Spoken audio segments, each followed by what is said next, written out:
Вот тут друган мой бывал точно.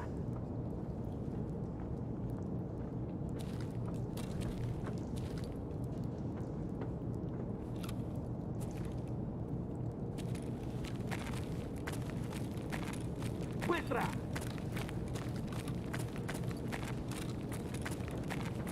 Кройся!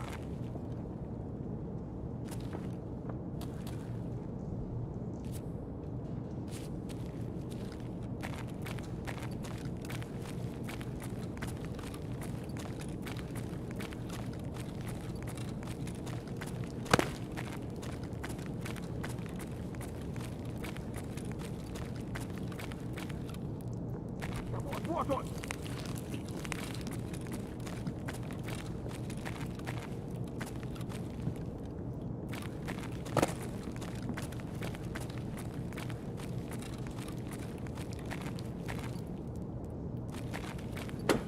Нормально, нормально.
Go subscribe already. Hit the fucking like button.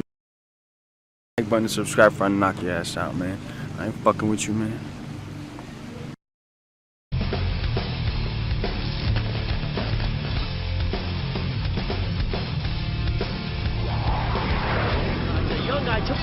That sounds like a management nightmare. If you could find a management company that's not going to rip you off with their pricing to manage that, fine. But I don't know. Airbnb still kind of scares me a little bit. Maybe it's just because I've never done it. So take that advice with a grain of salt. Should I be concerned about a rental duplex with rear home entrance through alley? Should I be ready for high tenant turnover? You know, it depends on the crime in the area. There are communities that have alleys that are beautiful. I have an alley.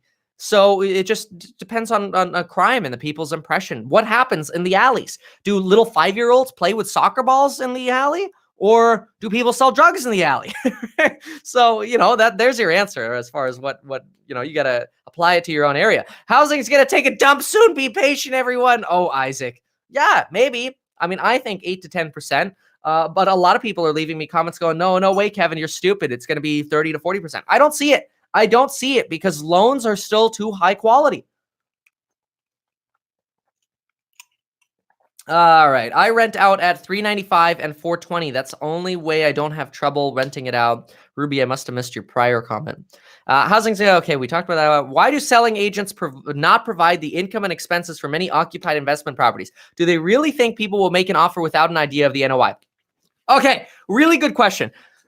Number one reason agents don't tell you what the actual operating expense data is for a multifamily property is because they didn't ask their seller. Or the seller is a cash and carry kind of seller and doesn't even know themselves. Not a lot of rental property investors are very sophisticated to where they can open up QuickBooks and go, boom, here's the data you're asking for, Mr. Agent. So usually they just put the property on the market and they say, we'll just deal with that all later. The bottom line is, I don't listen to any of those stats anyway. I don't care what an agent's telling me and their as far as what their expenses are and stuff like that. I do the math myself. I usually use 35%. So if somebody says the operating income gross is $100K, I take 35% off of that. That's $65,000 is my NOI. And then if I'm paying $1 million for that property, then I know that my cap rate is 6.5%. I made a little blunder in my other video where I referred to the cap rate in basically a scenario of an internal rate of return.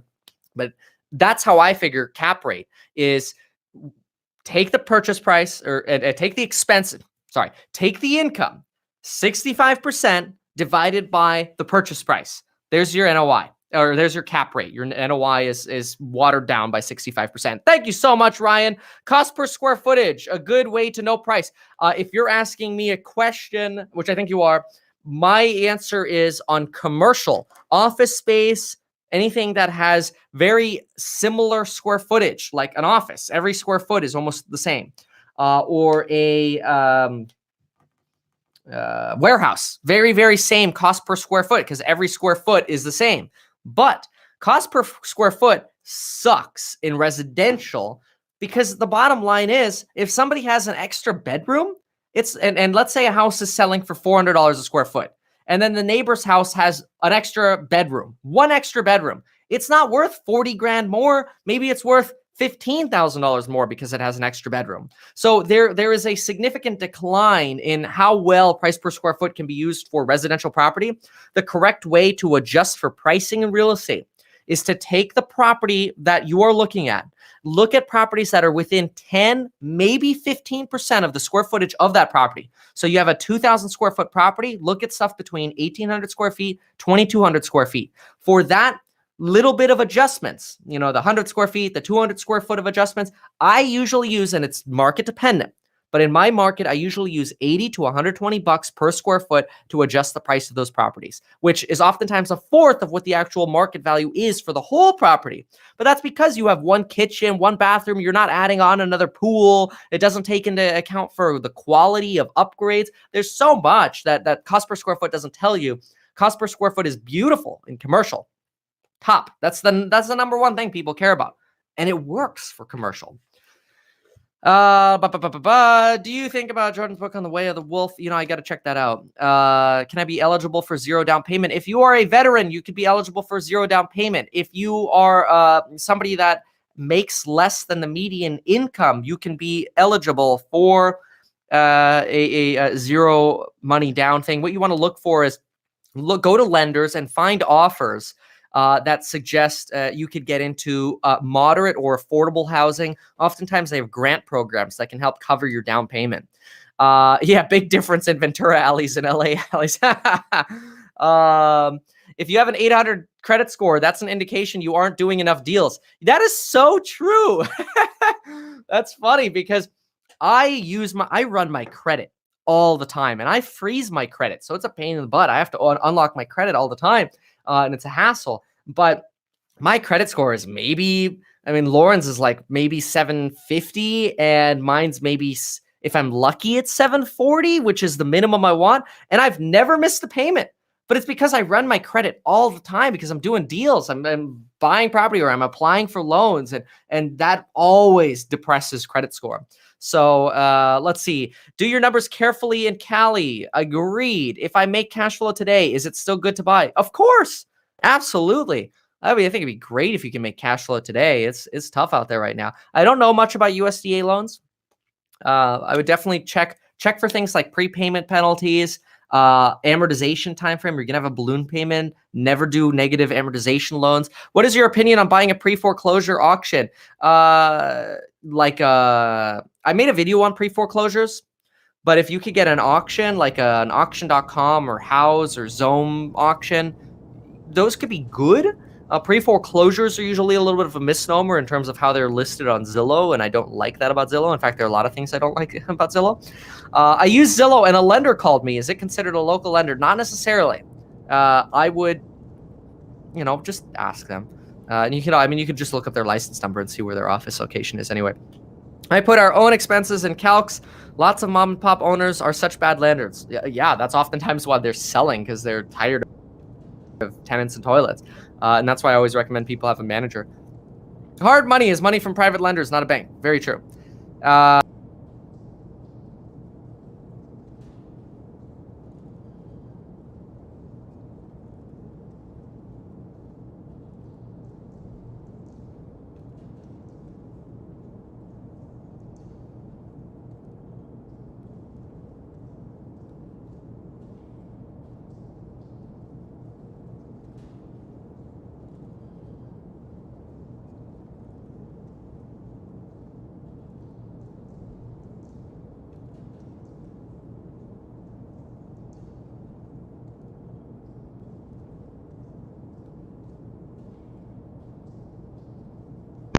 Right.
And the rip ammo. I got his Mosin with 3 shots in it.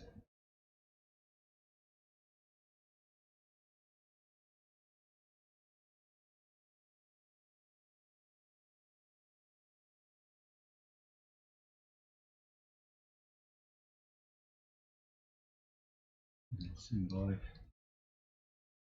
Oh, 7BT1, what the fuck? All of them? Shit. Oh shit. I got me with one. Straight in the chest. My chest. 28. The armor. Saved my life from 10-6 to 36.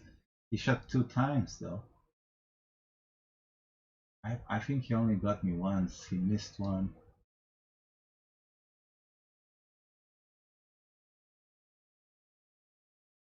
I lit him up good. Congrats. Rip ammo got him. Such a shit pistol. I mean, it's good. It's good. So much better than MP and all that. Oh yeah.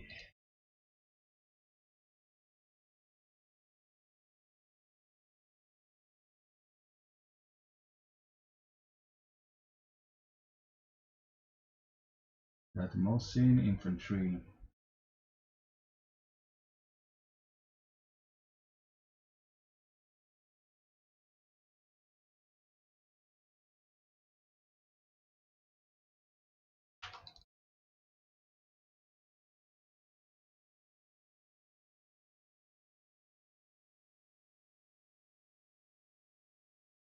What the fuck?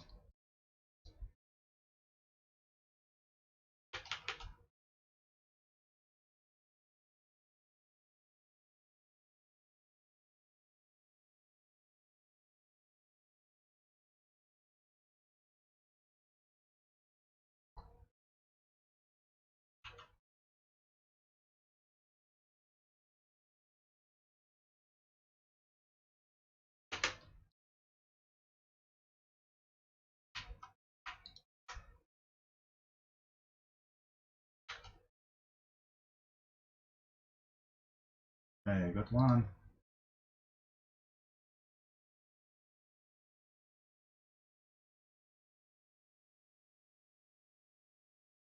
Shit, I already got it? Doesn't even matter anymore, is it? This got no full. Office.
Kevin, you're wrong. Garbage loans never stopped since '08. This is true. They are still there. You can still get ninja loans, no income, no job, no assets. You can still get pretty bad loans out there, but they're just not endorsed by Fannie Mae and Freddie Mac right now, which they were. Fannie and Freddie underwrote bad loans in 2005, 6, and 7. Horrible. We should apply square footage to cars. Yes. And RVs. What's up, Timothy? Thank you so much. Thank you guys so much for the donations as always. We really appreciate that. That's super nice of you guys to be so thoughtful. I know it's optional. It's YouTube content. It's free. So it means a lot to me when you folks do that. First-time buyer in Central Florida. Do you think sellers are being greedy? Yes. Causing prices to stagnate. What do you think inventory will start to increase? I think in my area, inventory is going up. We're seeing it already. Sales prices are going down, and the reason inventory is going up is because people are leaving overpriced properties on the market. But don't worry, the people who need to sell will sell, and that'll establish new market comps, and then sellers will either cancel their listings or relist at appropriate prices. Buying a home where the roof is not new but was advertised as new, which played a part in how much I paid. Can I ask for the price to be lowered? Yes. You can. Get a contractor, get a roofer bid. But you know what I usually do is throw that roof for like $100 or whatever for their time to go out there, because if you don't actually replace it, which you might actually not replace it, they usually I feel bad for contractors in real estate because they get sent out to do bids all the time and then they never end up getting work, because you'll buy that house with, it'll be 5 years left on that roof and you'll milk it for another 10 and that roofer will never hear from you. So disadvantages of a manufactured home. I don't really mind manufactured homes as long as they have what's known as a recorded 443. Is it 443 or 433? I don't know. It's one of those. It is a document, at least in the state of California, that says a manufactured home has been attached to a permanent foundation. If it's not a permanent foundation,